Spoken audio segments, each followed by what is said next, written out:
Aujourd'hui, on va parler de l'archivage fiscal et légal, donc avec deux interlocuteurs, M. Seguin, qui est avocat du cabinet Etage, qui va parler des nouvelles obligations fiscales. Ça évolue, ça change pas mal, et ce sont des obligations fiscales qui sont liées aussi au contrôle fiscal informatisé. Alors, avoir SAP, c'est une bonne nouvelle pour... quand on a un contrôle fiscal, parce que c'est accessible, c'est très transparent, il y a une grande traçabilité, mais le fisc n'est pas forcément formé à SAP, n'a pas forcément la culture et a des obligations de plus en plus ennuyeuses. Quelques solutions techniques et fonctionnelles pour répondre à ces nouvelles obligations avec Thierry Julien de TJC. TJC, c'est Thierry Julien Conseil, vous voyez, c'est une société spécialiste avec qui on travaille d'ailleurs depuis un peu longtemps, oui, une quinzaine d'années, où on travaillait avant d'ailleurs, et sur le côté outil pour justement archiver et puis mettre à disposition de l'administration fiscale des documents dans un format qui va bien, etc. Notre manière de faire, c'est effectivement, donc ça soit pour le matinée, on fera quand même une pause après la première intervention d'une quinzaine de minutes qui peut permettre un échange un peu en dehors, etc. La règle aussi, c'est qu'il ne faut pas hésiter à poser des questions. Je n'ai pas mis, mais il peut y avoir questions-réponses à la fin, sans aucun problème. On a jusque midi, midi et demi, midi, je crois, Anne-Cécile, jusque... Plutôt 11h30, midi. Et on peut boire un café après, etc. Et surtout, n'hésitez pas, on n'est pas si nombreux, ça peut être très interactif, d'interrompre. Si jamais la question est complexe ou quoi que ce soit, on peut y répondre à la fin, mais si ça vient, etc., surtout n'hésitez pas. Je ne vais pas faire de pub plus. S'il y a des questions sur Oxia ou quoi que ce soit, il y a pas mal de gens d'Oxia au fond de la salle et commence à un petit peu être connu. Et notre fichier prospect client est la base un petit peu de nos séminaires et il marche bien, Thierry, n'est-ce pas? Voilà. Donc je vais laisser la parole à M. Seguin pour une présentation là, ces nouvelles obligations fiscales et puis quelles perspectives on a, comment s'y préparer, c'est un peu tout ça. Je pense que ça va être assez concret. Voilà.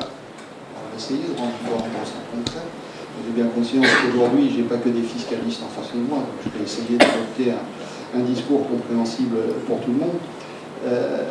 Donc déjà, effectivement, je suis avocat, je ne suis pas spécialiste SAP, par contre j'ai une qualité d'analyste informatique et je pratique le contrôle fiscal informatisé depuis 1986, puisqu'avant d'être avocat, j'ai travaillé 17 ans dans l'administration fiscale, où j'ai notamment été vérificateur en brigade de vérification de comptes informatisés et chef d'une brigade de vérification de comptabilité informatisée. Donc c'est un sujet, ça fait un peu mal quand on dit ça maintenant, mais ça fait 27 ans que je travaille sur ce sujet-là, donc j'ai un peu de recul. Voilà. Donc, je vais essayer de vous présenter aujourd'hui les évolutions que connaît la réglementation, en faisant un rappel à la fois un historique sur le contrôle fiscal, rassurez-vous, ça ne sera pas très long, et sur les obligations comptables, parce qu'on a l'habitude de dire que les systèmes informatiques sont structurants pour la gestion, c'est-à-dire qu'on ne peut pas toujours tout faire, il faut aussi s'adapter au système, mais lorsque les entreprises travaillent avec leur intégrateur à l'implémentation d'un ERP, parfois elles oublient que la loi et le règlement sont eux aussi structurants pour le fonctionnement des systèmes. Et donc on va essayer de faire un parallèle entre ce qui s'est passé en 1982, la création de la réglementation, et puis ce qui est en train de se passer aujourd'hui. Se regarder le nombril français, c'est bien, mais pour moi, c'est plus important encore de voir qu'on a aujourd'hui des problématiques fiscales qui ont une dimension internationale. Et ce que je constate, moi, dans les groupes, c'est qu'aujourd'hui, souvent, c'est traité, ces problèmes fiscalo-informatiques, localement. C'est-à-dire que chaque filiale va se trouver face à des obligations dans un pays et va essayer d'y faire face. Or, il y a des moyens d'essayer de globaliser et de rationaliser un peu tout ça. Alors, sur l'historique de la réglementation, un élément qui est important de bien comprendre, c'est que dès l'origine, il y a de très forts liens entre le fiscal et le comptable, et notamment les contrôles fiscaux informatisés et la comptabilité. Ce n'est pas le fait du hasard si la première réglementation sur le contrôle informatique, si la première brigade de vérification de comptabilité informatisée ont été créées en 1982. En même temps que le plan comptable général 82. Ce n'est pas le fait du hasard, il faut toujours avoir présent à l'esprit que le Conseil national de la comptabilité qui pilotait tout ça à l'époque maintenant ça ne s'appelle plus le CNC, mais peu importe, c'est une émanation du ministère des Finances. Donc il y a une très forte emprise du droit et du ministère des Finances sur ces sujets-là. Qu'est-ce qui s'est passé en 82 sur la première réglementation? L'administration fiscale comptait énormément sur le respect par les entreprises de certaines obligations comptables pour s'en servir dans le champ fiscal. Qu'est-ce qui s'est passé en pratique? Et ça, c'est un constat, moi, que je fais depuis 26 ans. C'est que les entreprises ne respectent pas toujours, elles oublient quelles sont certaines de leurs obligations comptables. On ne parle pas de droit fiscal. Il ne faut pas oublier, et ça, elles l'oublient. En fait, la compta, souvent, pour les entreprises, c'est de la technique. Je suis désolé, mais la compta, c'est d'abord du droit. Sa source, c'est le code de commerce. Et donc, il ne faut pas oublier ces éléments, on va revenir dessus. Et en 82, l'administration fiscale a fait l'erreur. C'est-à-dire qu'elle comptait s'appuyer sur le respect des obligations comptables pour faire appliquer la loi fiscale. Ça n'a pas marché. En 90, qu'est-ce qu'elle a fait, l'administration? Elle a dit on va reprendre les obligations comptables, on va les transposer dans le champ d'application fiscale. Comme ça, je vais pouvoir les sanctionner fiscalement. Puisque c'était des obligations comptables qui n'étaient pas respectées, il n'y avait pas de sanctions fiscales prévues. Depuis 90, il y a des sanctions fiscales, c'est là, on va revenir dessus, que vous avez l'obligation de conserver les données, l'obligation de fournir tout un tas de choses, qui existent depuis 82 en droit comptable, mais qui n'étaient pas respectées. Eh bien, on fait le parallèle avec la fin de mon slide, 2008-2014. En 2008, l'administration voulait imposer un fichier d'écriture comptable. On va voir ce que c'est que ce fichier d'écriture comptable. Elle n'a pas pu l'imposer. C'est devenu quelque chose d'optionnel. Et clairement, la pratique montre que les entreprises ont pris beaucoup de recul par rapport aux obligations légales en matière comptable. Et donc, aujourd'hui, donc 2013-2014, l'administration dit, puisqu'en fait les obligations comptables ne sont toujours pas respectées en matière informatique, on va transposer à nouveau ça en une obligation fiscale qu'on va pouvoir sanctionner. Donc il y a un parallèle qui est important. Alors quand je dis qu'on perd beaucoup de choses de vue, moi dans les échanges que j'ai eus avec l'administration fiscale ou dans des groupes de travail au MEDEF ou dans d'autres associations professionnelles, un élément qui est important, c'est qu'on se rend compte assez rapidement que les entreprises ont perdu certaines obligations de vue. Et il y en a une, par exemple, qui est assez intéressante, c'est que quand je parle livre-journal avec certains interlocuteurs, la plupart de mes interlocuteurs, je ne sais pas pourquoi, on me répond grand livre. Bon, je suis désolé, mais un livre-journal et un grand livre, ce n'est pas exactement la même chose, et le Code de commerce le précise. Déjà, le Code de commerce, il prévoit qu'il y existe 3 livres obligatoires. Le livre-journal, le grand livre et le livre d'inventaire. Dans les ERP, la plupart des ERP, on ne trouve pas en lecture directe quelque chose qui s'appelle livre-journal, qui s'appelle grand livre ou qui s'appelle livre d'inventaire. Voilà. Il y a d'autres choses, je ne dis pas, les informations elles sont présentes, mais en tout cas, ce qui est l'appellation du Code de commerce, on ne le trouve pas en lecture directe. Ensuite, le Code de commerce, il nous dit, on fait le grand livre à partir du livre-journal. C'est dans ce sens-là que ça fonctionne. C'est ce que je vous ai souligné en gras. Les écritures du livre-journal sont portées dans le grand livre. Donc on part de l'un pour faire l'autre. C'est la même information a priori. Il y en a un, le livre-journal, qui est trié chrono. C'est toutes les écritures, alors que le grand livre, il est trié par compte. Le problème, c'est que, et ça nous ramène à la notion d'identifiant des écritures, c'est que si j'ai un identifiant par écriture, quand je je peux, même sans identifiant, passer facilement du journal au grand livre, mais si je n'ai pas un identifiant qui me permet de reconstituer les écritures, je ne sais pas repasser d'un grand livre à un livre journal. D'accord? Donc on a ces problématiques-là qui sont, disons-le, assez perdues de vue. Autre élément, l'administration insiste beaucoup dans son fichier d'écriture comptable sur les références et les dates de pièces justificatives dans la comptabilité. Bah, clairement, si elle le fait, c'est parce que le code de commerce le fait, et qu'il n'y a pas de comptabilité sans pièces justificatives. Si, c'est ce qu'on appelle le principe d'existence en matière d'audit, s'il n'y a pas de pièces justificatives, à la limite, votre compta, c'est un jeu vidéo, c'est une réalité virtuelle. Donc il faut qu'il y ait quelque chose qui supporte l'écriture comptable. Et là, dans les systèmes, on trouve deux choses. On va voir que l'administration l'a intégré. On a les pièces d'origine externe, c'est-à-dire que dans vos écritures comptables, ce que vous portez, c'est soit une référence externe, le numéro de la facture du fournisseur, soit la référence à une pièce interne. Mais dans tous les cas de figure, il doit y avoir une référence explicite à un document de support.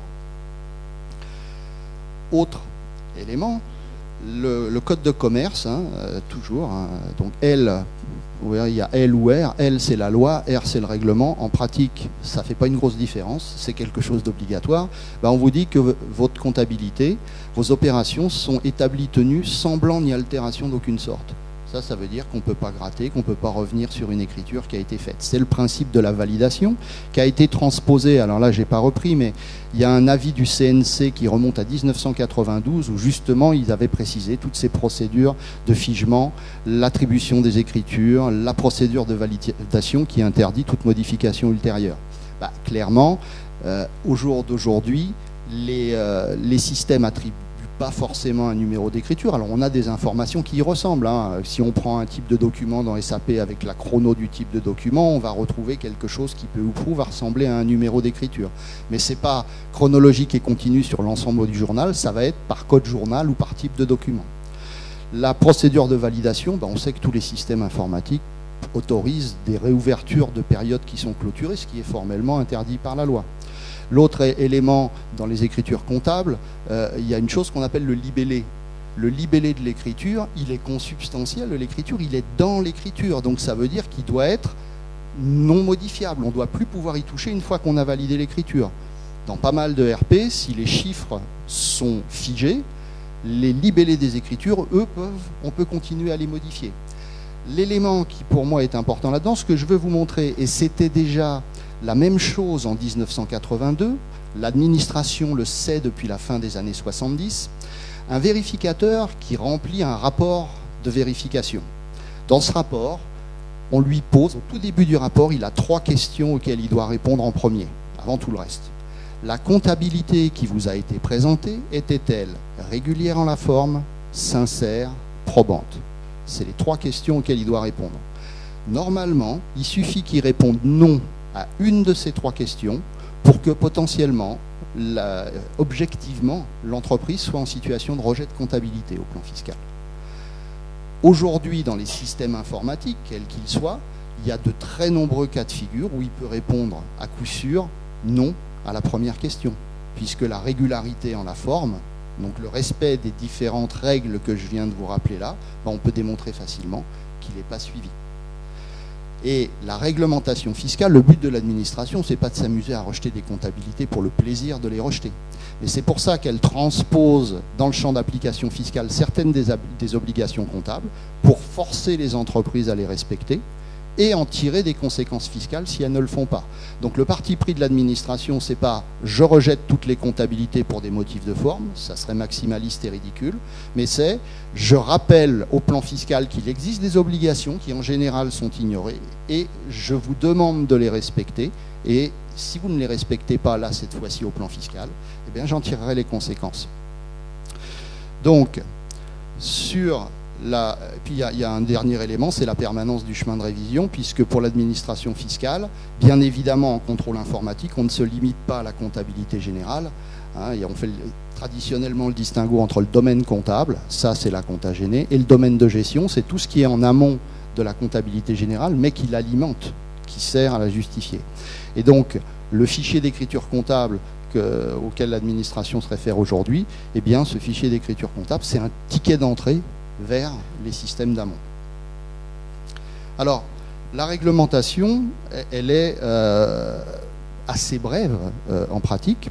Tous les contrôles fiscaux, toutes les vérifications de comptabilité qui seront engagées postérieurement au 1er janvier 2014 verront naître une obligation nouvelle, à savoir la remise en début de contrôle au vérificateur du fichier d'écriture comptable qui n'est en fait que le livre journal livre journal de comptabilité générale, d'accord, celui qui est exigé par le Code de commerce, celui qu'un comptable apprend à faire dans une école de comptabilité, avec les débits, les crédits par écriture.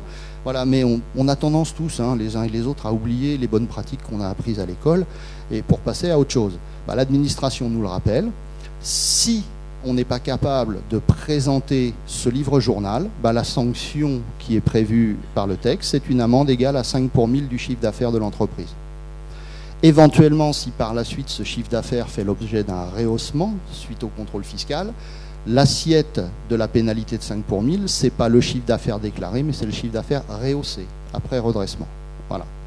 Et pour éviter l'amende, l'administration se doute que peut-être certaines entreprises essaieront de remettre un fichier qui formellement respectera les champs, mais dont le contenu sera frelaté et inexploitable. Donc dans ce cas-là, ce que risquent les entreprises, ce n'est pas forcément l'amende de 5 pour 1000, mais c'est la procédure d'évaluation d'office qui existait pour les contrôles fiscaux informatisés, quand il y avait des demandes de traitement avec les 3 options, etc., on en reparlera un peu tout à l'heure, qui a été étendue à ce fichier d'écriture comptable. C'est-à-dire que si vous remettez un fichier inexploitable, même s'il y a bien les bons noms de champs, etc., potentiellement, vous risquez la procédure d'évaluation d'office. C'est quoi l'évaluation d'office? Dès qu'en matière fiscale, vous voyez écrit « office » quelque part, ça présente un intérêt pour le vérificateur immédiat, c'est qu'il y a renversement de la charge de la preuve. C'est-à-dire qu'en droit, lorsque l'administration vous contrôle, c'est à elle de démontrer qu'elle a raison et que vous avez mal fait. Lorsqu'on est en procédure d'office, c'est l'inverse. C'est plus à l'administration de démontrer qu'elle a raison, c'est à l'entreprise de démontrer qu'elle n'a pas tort. C'est ce qu'on appelle en droit rapporter une preuve négative. Et tous les juristes s'accordent pour dire que ce qu'il y a de plus difficile à faire, c'est rapporter une preuve négative. Et c'est d'autant plus négatif si, par exemple, vous avez en plus un rejet de comptabilité, puisque votre instrument de preuve essentiel face à l'administration, c'est la compta. Et si la compta est rejetée, vous perdez votre outil de preuve le plus important. Et moi, en tant qu'avocat, ce qui m'intéresse, c'est la sécurité juridique. Donc ma priorité, c'est ça, c'est organiser la preuve. Comment je vais être capable de démontrer 3 ans, 4 ans. Et ça, on va voir que c'est un problème de vos systèmes de gestion aujourd'hui. Ils sont géniaux, tous les outils que vous utilisez. Mais ils sont vraiment structurés autour des contraintes de la gestion. Et le problème, c'est que la gestion, c'est je travaille aujourd'hui et je prépare le futur. Mon souci de savoir ce que je faisais il y a 3 ou 4 ans, ça ne me préoccupe pas trop. Et ça devrait. On va revenir sur quelques exemples un peu plus tard. Donc,